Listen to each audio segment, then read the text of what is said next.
Hello दोस्तों।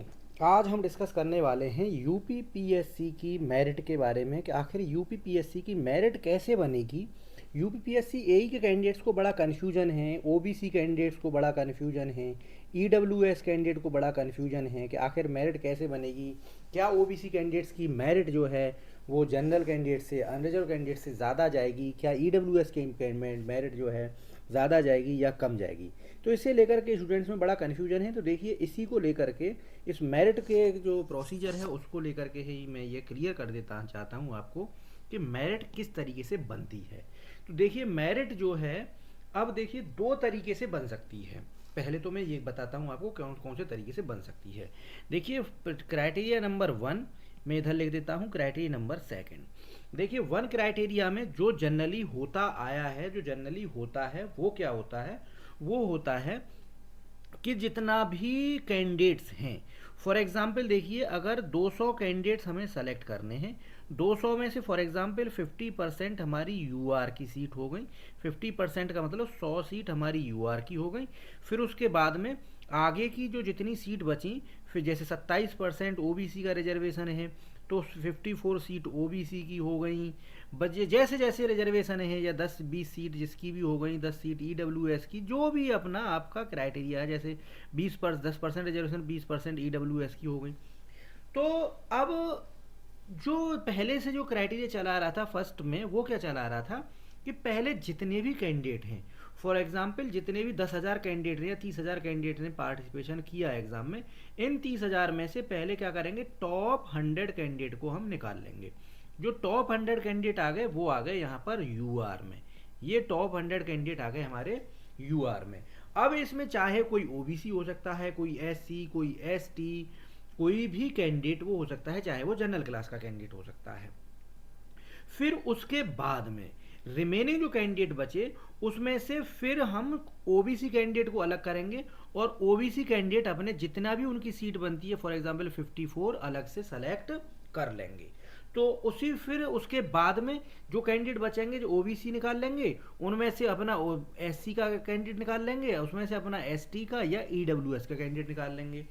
तो जो क्राइटेरिया 1 है, क्राइटेरिया 1 में क्या होता है कि अनरिजर्व जो कैटेगरी की जो मेरिट है वो ऑलवेज सबसे ज़्यादा रहती है, क्योंकि उसने अपने टॉप मार्क गेन करने वाले कैंडिडेट को पहले ही 100 को निकाल लिया। अब जो भी कैंडिडेट बचा, यानी 101वां कैंडिडेट कौन बचा, जिसके जो टॉप 100 कैंडिडेट से मार्क्स कम है। तो इसका मतलब जनरली ये होता था कि ओबीसी, एससी, एसटी की मेरिट की अपर बैंड वहां से शुरू होता था। अपर बैंड कहां से, फॉर एग्जाम्पल कि अगर यूआर की जो कट ऑफ है वो फॉर एग्जाम्पल 100 मार्क्स जा रही है, यानी 120 मार्क्स से लेकर के 100 मार्क्स के बीच में है, तो अब ओबीसी की जो कट ऑफ है वो 100 से शुरू होकर के डाउनवर्ड 90, 80, 85, 93, वैसे ही एससी की कट ऑफ उसके नीचे, एसटी कट ऑफ उसके नीचे ही जाती है अगर इस क्राइटेरिया 1 से हम सिलेक्शन करें। अब देखिए, दूसरा तरीका क्या हो सकता है सिलेक्शन करने का। दूसरा तरीका सिलेक्शन करने का क्या हो सकता है, दूसरा तरीका सिलेक्शन करने का ये हो सकता है कि इन 30,000 में से पहले हम क्या करें कि जो हमारी 100 सीटें हैं, 100 अनरिजर्व कैटेगरी के बंदों को हम सेलेक्ट कर लें। क्या करें, इसमें से पहले हम अनरिजर्व को अलग करें, यूआर कैंडिडेट को अलग करें, ओबीसी कैंडिडेट को अलग करें, एससी कैंडिडेट को अलग करें, ईडब्ल्यूएस कैंडिडेट को अलग करें, और इन यूआर में से सिर्फ किसमें से, यूआर में से 100 कैंडिडेटों को हम सिर्फ और सिर्फ सेलेक्ट कर लें। फिर ओबीसी में से, सिर्फ ओबीसी में से हम 54 कैंडिडेट को सेलेक्ट कर लें। फिर ईडब्ल्यूएस वाले कैंडिडेट जो टोटल में 30,000 में से निकाले थे, उसमें से 20 कैंडिडेट सेलेक्ट कर लें। तो अब इस सेकंड वाले क्राइटेरिया में क्या हो सकता है, ये हो सकता है क्योंकि हमने ऑलरेडी इस 30,000 में यूआर को अलग कर लिया है, कोई कैंडिडेट ऐसा भी हो सकता है ओबीसी का जिसके यूआर वाले से भी ज़्यादा मार्क्स है, लेकिन उसका सिलेक्शन यहाँ ओबीसी में ही होगा।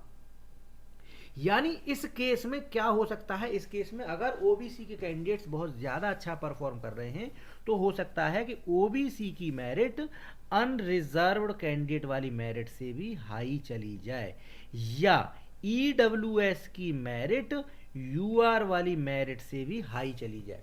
क्योंकि इस सेकंड क्राइटेरिया में क्या किया गया है कि अलग अलग सबको रिजर्वेशन दिया गया है। एक तरीके से यहाँ पर UR को 50% रिजर्वेशन दे दिया गया है।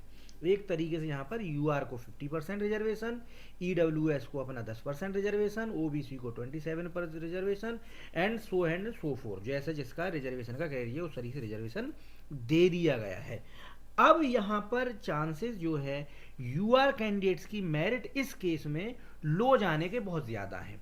क्योंकि आप भी जानते हैं कि हमारे देश में जो या उत्तर प्रदेश की पॉपुलेशन की बात करें, अनरिजर्व कैटेगरी में वो कम आती है, अनरिजर्व कैटेगरी में लेस है। ज़्यादातर जो पॉपुलेशन है वो OBC SC ST कैटेगरीज में आती है। तो इस सिचुएशन में UR की मेरिट कम जाने के चांसेस हैं। इसलिए ही अगर ये सेकंड वाला क्राइटेरिया फॉलो हुआ तो अब बात करते हैं कि यूपी में कैसे मेरिट लगती है। तो जनरली अभी तक के जो पास्ट जो रिजल्ट्स आए हैं उसमें ये सेकंड वाला तरीका ही फॉलो किया गया है। जैसे लास्ट ईयर का यूपी पीएससी जो PCS का जो पेपर था उसमें ये सेकंड वाला क्राइटेरिया फॉलो किया गया था, और सेकंड वाले क्राइटेरिया के अकॉर्डिंग ही इसीलिए लास्ट ईयर ये देखने में आया था कि अनरिजर्व कैटेगरी के कंपेयर में OBC की कैटेगरी की मेरिट ज़्यादा थी, EWS की जो कट ऑफ थी वो ज़्यादा चली गई थी। तो अगर सेकंड वाला क्राइटेरिया फॉलो किया गया तो ऑब्वियस बात है OBC SC ST की तो मैं नहीं कहता, SC ST को तो मैं नहीं कहता, लेकिन OBC और EWS की मेरिट UR कैंडिडेट से हाई जाने वाली है, हाई जाने वाली है। तो आई थिंक ये आपको समझ में आ गया होगा। अगर आपको कोई कन्फ्यूजन है तो कमेंट करके बता सकते हैं।